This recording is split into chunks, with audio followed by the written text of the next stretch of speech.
활기차고 건강한 생활을 위한 활력 충전소. 네, 바로 제가 활력 에너지를 전해드리겠습니다. 봐주세요. 팍팍 권대입니다. 네, 안녕하세요. 문지영입니다. 우리 지영 씨가 좀 글쎄요. 제가 이런 얘기를 하면 어떨지 모르겠는데 요즘 우리 대한민국의 계절은 봄, 여름, 가을, 겨울 사계절이 있잖아요. 네.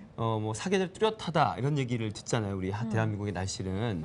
근데 요즘 날씨는 꼭 그렇지만은 않은 것 같아요. 네. 여름 같은 경우에도 장마가 있지만 또 금방 또 찜통더위 찾아오죠. 네. 이러다 보면 날씨 변화가 너무 심해서 우리 몸이 제대로 좀 적응할까 싶어요. 네, 예. 요즘 봄, 가을은 거의 없어지고 우리나라도 이제 아열대 기후에 들어섰다고 맞아요. 하잖아요. 그런데 왜 이렇게 수심에 잠겨서 시작부터 이렇게 예? 그러니까요. 네. 저도 이렇게 팍팍 싸드리고 싶었는데 네. 힘이 좀 없었어요. 왜 없었어요? 그러니까 요즘 날씨가 오락가락하다 보니까요. 이렇게 오락가락한 날씨에 우리 시청자분들 비 오고 이러면은 네. 여기저기 아프신 분들 많으시잖아요. 그렇죠, 그렇죠. 그분들 맞습니다. 생각 때문에 마음이 무겁습니다. 저도 숙연해지네요. 아유. 그래서 저희가 오늘 더욱더 기합을 넣어서 방송을 잘해야 합니다. 네, 기합을 넣어야죠. 기합을. 그렇습니다. 그래서 오늘 여러분들이 아마도 이게 척추 관련해 가지고 많이 좀 어려움이 많으신 분들이 계실 텐데 저희가 네. TV를 통해서 아마 좋은 정보를 드릴 것 같습니다. 기대하셔도 좋고요. 그래서 오늘 주제가요. 효과적입니다. 효과적이지 않으면 말을 하지 마세요. 효과적인 퇴행성 무릎 관절 치료법을 주제로 해서 오늘 유익한 시간 가져보겠습니다. 이 자리에 명의 바른봄병원 안형권 원장님 나오셨습니다. 어서 오십시오. 원장님 안녕하세요. 안녕하십니까. 예. 반갑습니다. 네, 자. 또 저희 오늘 이 시간에는요. 시청자 여러분의 전화 상담을 받고 있습니다. 평소 무릎 관절과 관련해서 내가 좀 퇴행성 질환을 앓고 있는데 그런 것 같은데 고민하셨던 분들 망설이지 마시고요. 바로 전화 주시길 바랍니다. 네. 저희 원장님 선생님께서 또 친절하게 상담을 해드릴 겁니다. 네. 자, 오늘 그렇다면 퇴행성 무릎 관절염 이 효과적인 치료법에서 알아볼 텐데 먼저 퇴행성 무릎 관절염이 뭔지부터 알아야 될 것 같아요, 원장님. 네. 네.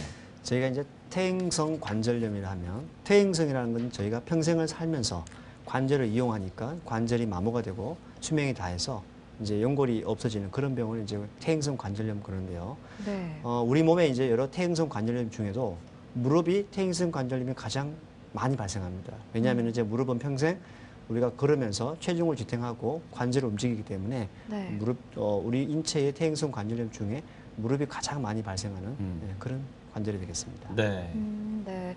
또 이 무릎 관절이 다르면서 어디가 특히 통증을 유발하는지 좀 알려면 이 무릎의 구조를 좀 살펴봐야 될 것 같아요. 네, 맞습니다. 무릎 관절은 크게 이제 우리가 관절 연골 그러는데 물렁뼈 그러죠. 물렁뼈, 예. 이 물렁뼈와 물렁뼈 사이에서 이제 관절의 안정성을 기여하고 그다음에 이제 퇴행성 관절염을 예방하는 반월상 연골판으로 이루어져 있거든요. 네. 네. 대부분 퇴행성 관절염은 이 물렁뼈가 마모가 되거나 연골판이 찢어져서 발생을 합니다. 네. 근데 어떤 특징이 있냐면요. 연골판이 파열되는 것은 환자분이 관절 내에서 통증을 느낄 수가 있지만 이 물렁뼈는 관절 표면에 신경세포가 존재하지 않거든요. 네. 신경세포가 존재하지 않는다는 것은 뭐냐면 초기에 관절 연골에 마모가 있다 하더라도 환자분은 그것을 자각하지 못하고 지내는 경우가 많기 때문에 네. 늦게 진단되는 경우가 많습니다. 네. 그래서 이 점에 특별히 주의해서 관심을 기울여야 될 그런 관절이 되겠습니다. 네. 근데 정말 조기에 발견할 수 없는 만큼 어느 정도 통증이 느껴지면 정말 빨리 병원에 가야 되겠어요. 네. 통증의 원인을 좀 이제 알아야 될 것 같은데요, 원장님? 네, 우리가 이제 무릎 관절의 통증의 원인은 굉장히 다양하게 있을 수 있죠. 하지만 이 시간에 제가 말씀드릴 수 있는 퇴행성 무릎 관절염의 통증의 원인은 크게 연골판이 파열됐거나 네. 그다음에 물렁뼈가 손상됐거나 이런 건데요. 네. 저희가 퇴행성 관절염이라면 대부분 이제 물렁뼈, 관절 연골이 손상된 것을 퇴행성 관절염이라고 합니다. 네, 네. 근데 어떤 환자들은 내 무릎이 아픈데 관절염이 있는데 관절 내시경에 어떤 수술을 했는데 통증이 지속된다고 이야기하시는 분들은 굉장히 많거든요. 그런 경우는 뭐냐면 대부분의 퇴행성 관절염이나 무릎 관절염이 있는 경우는 연골판 손상과 관절 물렁뼈 손상이 동시에 발생하는 경우가 많거든요. 이런 경우는 연골판만 치료해서 되지 않고 물렁뼈만 치료해서 되지 않거든요. 네. 동시에 있는 걸 동시에 치료해 줘야 되는데 두 개 중에 하나만 치료했을 경우는 통증이 남아있게 되겠죠. 그런 경우에 이제 수술해도 관절이 아프다. 이제 네. 그런 경우인데 그래서 퇴행성 관절염은 이렇게 연골판의 손상과 물렁뼈의 손상을 동시에 치료해 줘야 되지만 근본적인 치료가 되기 때문에 통증이 없어지는 그런 질환이 되겠습니다. 네. 네. 그러면 뭐 정확한 진단을 받고 나서 이 연골과 또 관절 연골 이 두 가지 모두를 살릴 수 있는 방법으로 치료를 해야 될 텐데 어떤 방법들이 있을까요? 근데 여러 가지 방법이 있는데요. 가장 손쉬운 이제 우리가 수술하지 않고 치료하는 게 제일 낫겠죠. 그런 경우는 체중을 이제 좀 줄인다든지 생활 습관을 이제 극단적인 쪼그리지 않는 그 생활 습관을 바꾼다든지 아니면 초기 경우는 약물 치료가 꽤 있겠죠. 네. 근데 좀 진행돼서 이제 병이 많이 깊어진 경우는 부득이하게 이제 수술적 치료를 요하게 되는데 그것도 단계에 따라서 간단히 이제 내시경으로 할 수 있는 관절 내시경 치료부터 마지막에 이제 인공관절, 관절 연골이 모두 마모가 됐을 때 연골을 싹 이제 새로운 관절로 교체하는 인공 치환술까지 다양한 치료법이 존재하게 되겠습니다. 네. 네. 그러면 먼저 무릎 퇴행성 관절염 어떤 통증을 유발하는지부터 이제 본격적으로 한번 알아보도록 하겠습니다. 원장님 어떻습니까? 자, 그냥 어떤 증상이 있을 때 이제 무릎에 관절염이 왔을까? 네. 무릎 통증의 원인이 여러 가지가 있지만 오늘 이제 주제인 퇴행성 관절염 어떤 증상이 있을 때 무릎에 관절염이 왔을까? 환자들이 병원에 가장 많이 오는 증상은 통증입니다. 네. 아프니까 병원에 오는 거죠. 네. 근데 아픈데 주로 퇴행성 관절염이 있는 경우는 어떨 때 통증이 유발되냐면 네. 평지를 걸을 때보다는 계단을 오르내릴 때, 특히 계단을 내려갈 때 통증을 많이 호소하고요. 난간을 잡고 내려가는 경우가 많습니다. 네, 네. 왜냐하면 이때는 이제 계단을 내려갈 때 체중 부하가 많이 걸리거든요. 네. 그리고 환자분들이 식당에서 쪼그려 앉게 하는 거 있죠. 네. 양반다리 하는 자세가 좀 약간 힘들 수 있고요. 앉았다가 일어날 때 그냥 통증을 느끼기 때문에 네. 거북스러워하는 경우가 많습니다. 그 다음에 환자분들이 호소하시는 게 이제 관절염이 진행하게 되면 무릎 관절 내에 관절액이 고이게 되거든요. 네. 염증이 생기니까 네. 무릎에 물이 찼다고 말을 하지 않습니까? 네. 무릎에 물이 차는 경우는 관절이 뻣뻣이 굳어집니다. 네. 예, 또 그 관절 내에 뼈 조각이 생기거나 하면은 조금 전에 질문하셨다시피 관절에서 소리가 날 수 있어요. 네. 보행 시에. 그리고 이제 관절염이 마지막 단계에 가게 되면 무릎 자체가 O자, 우리가 어르신들 보면 관절염이 심하신 분들 O자로 많이 휘어진 무릎 보지 네. 않습니까? 네, 그러니까 네. O자나 X자 같은 관절 변형이 오게 되면 아, 이 무릎 관절이 굉장히 많이 변형이 됐구나. 관절염이 많이 진행했구나. 이렇게 생각하시면 되겠습니다. 그렇군요. 네. 아유, 뭐 이야기만 들어도 관절에 통증이 느껴지는 것 같습니다. 맞아요. 그러면 이렇게 극심한 통증을 유발하는 이 관절염 어떤 방법으로 치료를 하는지 치료법을 이렇게 단계별로 나눠서 저희가 자세히 살펴보도록 하겠습니다. 네. 네. 원장님 설명해 주시죠. 자, 무릎 관절염이 있을 때 이제 환자분의 가장 중요한 게 병을 치료하는 건데요. 네. 무엇보다도 제일 중요한 거는 조기에 진단해서 수술을 피하는 것이 제일 좋겠습니다. 네. 하지만 부득불하게 관절염이 그 조기에 이제 치료할 수 있는 수술하지 않고 치료할 수 있는 시간이 지난 경우는 적절한 치료를 하는 게 제일 중요하겠죠. 네. 제가 정확한 진단이라고 중간에 이렇게 선을 이렇게 네, 표시했는데요. 돋보겠습니다. 이렇게. 네. 빨간색 먼저, 글씨가 예. 났네요. 환자분의 무릎 상태를 정확히 진단하는 게 굉장히 중요합니다. 네. 네. 예, 그래서 만약 이것이 초기고 수술할 병이 아니다라고 생각되면 비수술적 치료로 가야 됩니다. 비수술적 치료는 어떤 거냐?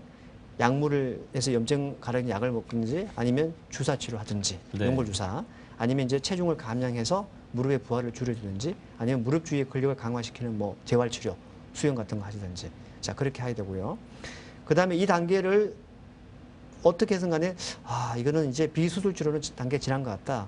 수술을 해야겠다 생각하시면 여러 가지 단계 수술이 있습니다. 관절 내시경에서 절골술, 인공관절 부분 치환술, 전 치환술 이렇게 있는데 수술을 해야 된다면은 각자에 맞는 가장 적합한 수술을 하는 게 제일 좋고요. 네. 근데 무엇보다 중요한 거는 이제 무릎이 아프다 그러면 관절염이 있다 그러면은 정확한 진단을 먼저 하고서 이렇게 수술할지 말지를 환자분한테 확실히 가르쳐 주고 그렇게 치료하는 것이 제일 중요하겠습니다. 네.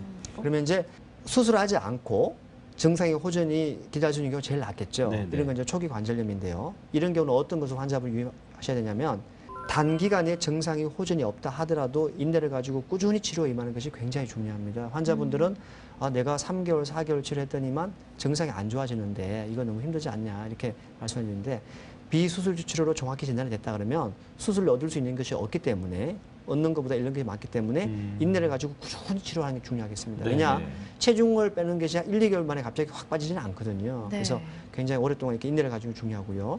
불필요한 수술을 하지 않도록 하는 것이 굉장히 중요합니다. 네. 중간에 좀 증상이 호전이 되지 않는다 하더라도 인내를 가지고 이렇게 수술을 하는 그런 이제 왜냐 수술에서 얻을 수 있는 게 별로 없으니까요. 네. 그리고 만약에 오랜 기간 동안 이렇게 비수술 치료를 했는데 불구하고 정상의 호전이 거의 없거나 증상이 더 악화되거나 이런 것이 있을 경우는 처음에 진단 자체가 내가 혹시 진단이 잘못된 경우가 아닌가 의심을 해봐야 됩니다. 아. 네, 이런 경우는요. 네. 해봐야 되고 네. 만약에 비수술적 치료는 단계를 지나서 수술 치료해야 되는 경우는 네. 이런 경우는 만약 수술을 해야 된다 그러면 환자의 관절을 최대한 보존하는 방법이 가장 중요합니다. 그렇죠, 그죠? 네. 왜냐 우리 몸에 이제 무릎 관절이 여러 가지 이루어져 있지만 가장 손상된 부분만 정리하고 환자의 관절을 최대한 보존하는 치료가 제일 중요하고 관절 고유의 기능을 최대한 보존하는 것이 중요합니다. 네. 그리고 수술이 불가피하다고 판단될 때는 최대한 빠른 시간 내에 수술해가지고 적절한 시기를 놓치지 않아야 됩니다. 그리고 수술 과정은 제일 중요한 게 이제 잘 해야겠죠, 그죠? 중요한데 제가 강조드리고 싶은 건 뭐냐면 환자분들이 수술하면 일단 두려워하십니다. 두려워해요. 왜냐하면 자기 몸에 칼 대는 걸 무서워하죠. 네. 하지만 적절한 단계에 적절한 치료가 있는데요. 단계가 빠를수록 간단한 치료로 좋아질 수 있는데 그 시기를 놓치게 되면 큰 수술하게 되거든요. 그래서 네. 환자분 일단은 만약 수술이 필요하다 그러면 환자의 관절을 최대한 살리는 방향으로 적절한 치료를 적절하게 빨리 하는 게 제일 중요하겠습니다. 네. 자, 이제 그렇다면 퇴행성 무릎 관절염을 갖고 계신 환자분들 무릎 관절이 어떻게 생겼는지 안 아픈 사람들과 아픈 사람의 차이가 좀 있을 것 같은데 원장님 어떻습니까?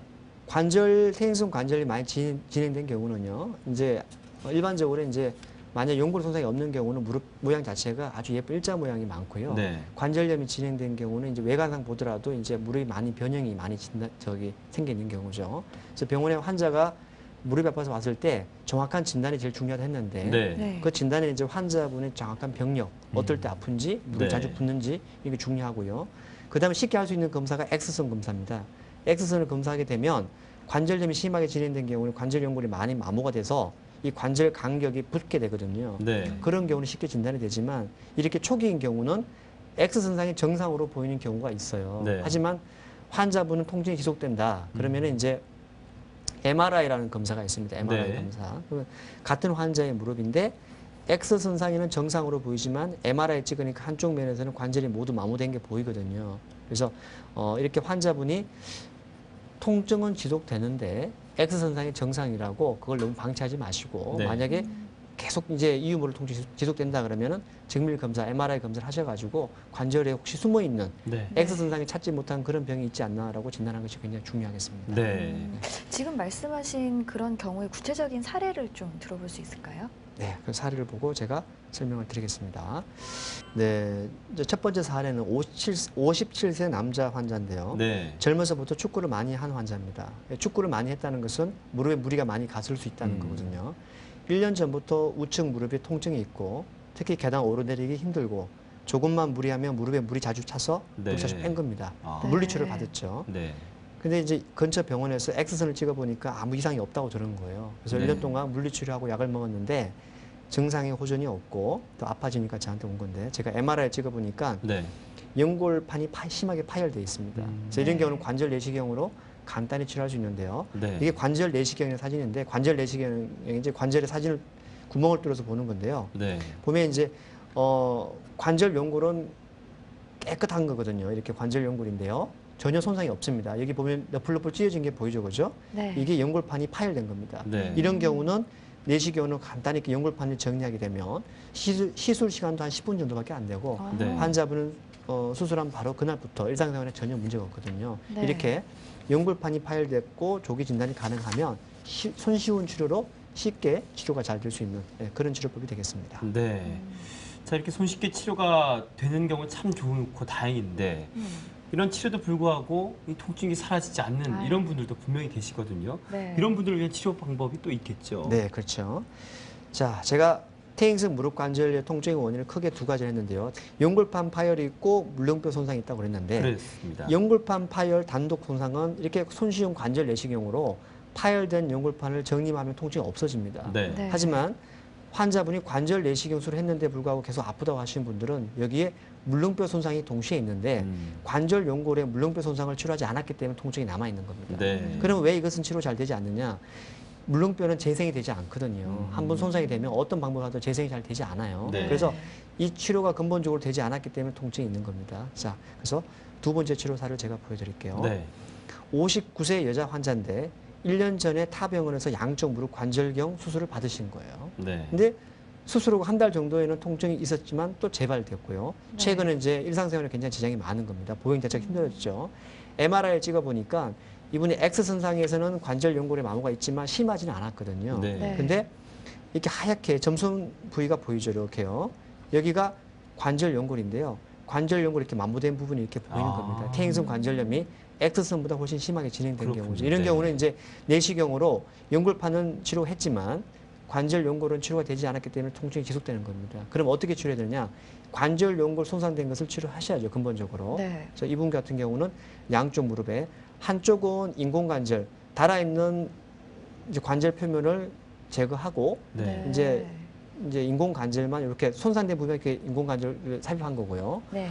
오른쪽은 절골술을 해서 뼈의 방향을 약간 돌려준 겁니다. 이제 어려운 개념 나중에 설명할 거고요. 네. 이렇게 되면 관절 연골에 손상된 것이 치료가 되거든요. 네. 이 환자분은 수술한 직후부터 이제 근본적인 치료가 됐다고 느끼니까 네. 이 통증이 없어지는 거죠. 이렇게 관절 연골의 손상을 근본적으로 치료해야지만 퇴행성 관절염이 근본적으로 치료가 되는 겁니다. 네. 네. 자기 관절이 보존이 된다는 게 가장 큰 장점인 것 같아요. 그렇습니다. 네. 원장님, 이 수술 실제로 받고 네. 활동하시는 분 영상 혹시 볼 수 있을까요? 아, 그럴까요? 네. 영상 한번 보여드리겠습니다. 함께 보시죠. 네. 자, 이 환자 보면 수술하기 전에요. 방금 사진 본 환자인데 무릎 사이가 굉장히 많이 벌어져 있고, 그러네요. 네, 보행 자체가 지금 빠르지 않지 않습니까? 예, 예. 그래서 네. 굉장히 힘들어하는 모습이고요. 이런 경우는 무릎 안쪽에 체중이 많이 가기 때문에 통증이 굉장히 심해서요. 네네. 예, 평지는 좀 그럴 수 있지만 계단 같은 경우는 난간을 잡지 않고는 이제 걷기 힘든 그런 경우가 되겠죠. 그래서 이런 경우는 무릎만 많이 비틀어진 게 아니라 발목도 많이 비틀어지거든요. 네. 발목에도 무리가 올 수가 있는 그런 심한 이제 오자 변형인데 오. 수술하니까 다리 모양도 약간 예뻐졌고 네. 걸음걸이가 훨씬 더 편해졌고 발목도 자세히 보시면은 이 수술하기 전보다는 많이 교정이 된 겁니다. 발목이 네. 쭉 떠요. 그래서- 정말 몰라볼 정도로 다리가 이뻐지셨어요. 예. 예. 그래서 이전에는 이 절골술을 하게 되면요, 네. 이 뼈를 쳐서 약간 이게 뼈가 아무리 시간이 걸렸기 때문에 네.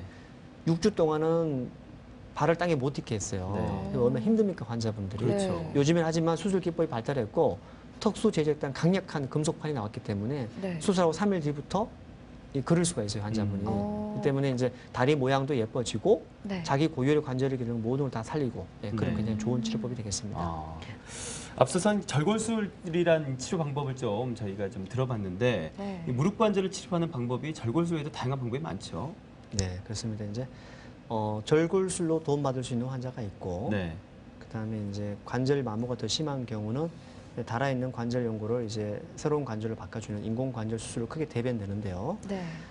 제가 치료 사례를 보고 다시 한번 설명을 드리겠습니다. 네. 이 환자 같은 경우는 63세 여자 환자고요. 무릎 통증이 심해가지고 약물 및 주사 치료만 1년 이상 받았어요. 이분은 이제 건자병원에서 연골 주사를 뭐 굉장히 많이 맞았다 그러고 심할 때는 이제 뼈 주사, 스테로이드 주사도 많이 네. 맞으셨는데 처음에는 주사 맞으면 한 1년도 괜찮고 몇 개월 괜찮았는데 최근에는 주사를 맞아도 그 효과가 얼마 가지 않고 통증이 점점 더 심해지는 거죠. 그리고 환자분이 느낄 때 이것이 근본적인 치료는 아닌 것 같다. 이제 통증만 좀 이제 하다가 말구나. 그래서 이제 저한테 온 경우인데 X선을 찍어 보니까 왼쪽 같은 경우는 관절이 많이 마모가 되어 있고 네. 오른쪽 같은 경우는 X선상 관절 연골 마모는 심하지 않는 것처럼 보이지만 네. MRI를 찍어 보니까 무릎 안쪽에 관절 연골 마모가 굉장히 심한 경우죠. 네. 자, 환자분 나이가 63세입니다. 63세. 네. 63세니까 근본적인 치료를 해줘야 되는데 연골이 많이 마모가 됐으니까 연골을 이제 재생시켜주거나 연골을 이제 손상된 걸 치환하는 그런 수술을 가셔야 되는데요. 연골을 재생할 만한 그런 시기는 지나버린 거예요. 벌써 그 시기를 네. 놓친 겁니다. 그래서 보시면 한쪽은 인공관절을 전체를 가는 인공관절 전치환술이라는 걸 했고요. 네. 한쪽은 인공관절 부분 치환술 그러거든요. 굉장히 작네요. 네, 손상된 안쪽에만 네. 인공관절 삽입하고 나머지 건강한 관절은 다 보존하는 겁니다. 아. 네. 이렇게 최대한 자기 관절, 남아있는 건강한 관절을 보존하는 게 제일 중요하겠죠. 네. 그래서 환자분들이 인공관절 수술 그러면은 이 전체를 가는 이제 이런 수술만 생각하는데요. 네. 요즘에 이제 인공관절 부분 치환술에서 손상된 부위만 치환하고 건강한 부위는 최대한 가지고 있는 네. 그런 수술법이 있겠습니다. 자, 지금 인공관절 수술은 많이 들어보셨을 거예요. 근데 인공관절 부분 치환술이라는 말씀을 해주셨어요. 네. 좀 더 정확하고 또 구체적으로 좀 말씀해 주시면 도움이 될 것 같습니다. 네, 제가 이제 오늘 설명 중에서 인공관절 부분 치환술을 좀 많이 강조하고 싶은데요. 네. 부득불하게 관절 연골 만무가 너무 심해서 할 수 있는 비수술적 치료로 한계가 있는 경우죠. 이제 환자분들만 줄기세포도 안 되고 그다음에 약물 치료도 안 되는 경우는 네. 관절 연골을 근본적으로 이제 달아있는 관절 연골을 새로운 인공관절로 바꿔주는 것이 근본 치료인데요. 네. 모식 들어보면은 이렇게 무릎의 한쪽 부분에 이렇게 달아 있습니다. 아. 예, 무릎은 앞쪽, 외측, 내측 세 구획으로 이루어져 있는데요. 무릎의 안쪽만 다 마모가 된 경우죠. 이런 경우는 이것 때문에 이 전체를 모두 희생하는 게 너무나 희생이 커요. 네. 예, 그리고 관절 연골만 있는 게 아니라 이 안에는 인대 같은 것이 모두 이게 자리 잡고 있거든요. 네. 인공관절 전체를 치환하는 같은 경우 이 모든 걸 다 절제해야 됩니다. 네. 건강한 관절까지도요. 그래서 이런 경우는 손상된 이 안쪽 관절만 이렇게 인공관절로 교체하는 경우죠. 이걸 네. 인공관절 부분 치환술을 그럽니다. 이건 네. 어떤 원리냐면 우리가 사고가 났는데 차의 전체 모양은 멀쩡한데 차문의 일부만 찌그러진 경우입니다. 네. 차문의 일부만 찌그러진 경우를 가지고 전체 차를 새로 바꾸는 건 너무나 희생이 크죠. 그렇죠. 네. 그런 경우는 차문만 새로 딱 바꿔주면 새 차가 되지 않습니까? 네. 그런 거고요. 제가 모형을 보고 다시 설명을 드릴게요. 네. 네. 저희가 이제 퇴행성 관절염이 오게 되면 이게 보시면 이제 이게 관절 연골이 무릎에 이렇게 이루어져 있는 거거든요. 네. 그러면 이쪽에 관절 연골이 많이 발생해서 뼈가 노출되어 있는 겁니다. 아. 관절 연골이 마모가 돼서 이제 균열이 가고 이런 경우죠. 네네. 이런 경우는 요 달아 있는 안쪽 관절면만 절제를 하고 네. 절제를 하고서 이렇게 무릎의 안쪽에만 인공관절 특수 제작된 인공관절 이렇게 삽입하는 겁니다. 아. 그리고 인공관절과 인공관절 사이에 이제 연골판 기능을 하는 베어링을 네네. 삽입하고요. 이렇게 달아 있는 한쪽만 이렇게 치환하게 되면 나머지 관절 연골과 인대 이런 거 다 보존되거든요. 네. 무릎 고유의 기능을 다 가지고 있는 것이 이것이 인공관절 부분 치환술이 되겠습니다. 네. 네. 자동차에 비유를 하셔가지고 네. 이렇게 또 손상된 부분만 딱 바꾼다고 하니까 확 와닿네요. 또 실제 또 크리스탈 모형을 가지고 설명해 네. 주시니까 더욱더 이해가 잘 갔던 것 같아요. 네. 자, 그렇다면 인공관절 부분 치환술 이 수술 방법만의 장점이 또 있지 않을까요? 좀 정리 좀 네. 해주시면 좋을 것 같습니다, 원장님. 예, 환자분들이 이제 궁금하실 것 같은데요. 네. 부분 치환술이라는 것은 손상된 부분만을 그냥 교체해 주는 거다. 인공관절로. 그리고 원래 건강한 손상되지 않은 인대나 힘줄을 뼈를 그대로 모두 보존하는 겁니다. 수술 후에도 관절 운동이 그 정상에 가까운 관절이고요. 절개 크기가 보통 인공관절 수술하게 되면 보통 한 10cm 이상이 되거든요. 네. 이 부분 치환술 같은 경우는 5cm 미만이기 때문에 피부도 미용적으로도 거의 뭐 흉터도 별로 없는 거고요. 네. 그다음에 수술 후 통증이 적습니다. 통증이 적고요. 재활이 굉장히 빠르겠죠. 네. 일상생활 복귀가 빠르고 뭐 이렇게 수술한 경우는 등산 일행 모든 것이 다 가능합니다. 예. 그리고 환자의 나이에 크게 좌우되지 않습니다. 이건 어떤 또 장점이 있냐면요. 연세가 90세 된 노인이 있어요. 네. 노인이 있는데 무릎의 안쪽만 많이 달아 있습니다. 그러면 전체 치환술은 술이 크거든요. 그리고 출혈도 많이 되고요. 이런 경우는 이 부분 치환술을 하게 되면 수혈도 필요 없고 수술이 간단하거든요. 그런 경우도 굉장히 효과적인 치료가 되고요. 네. 인공관절 전체를 가는 거는 술 자체가 약간 크기 때문에 양쪽 무릎을 동시에 하는 것이 보통 우리가 권장하지 않습니다. 하지만 부분 치환술 같은 경우는 한 번 수술에 양쪽 무릎을 동시에 가능을 해요. 예, 그래서 장점이 많고요.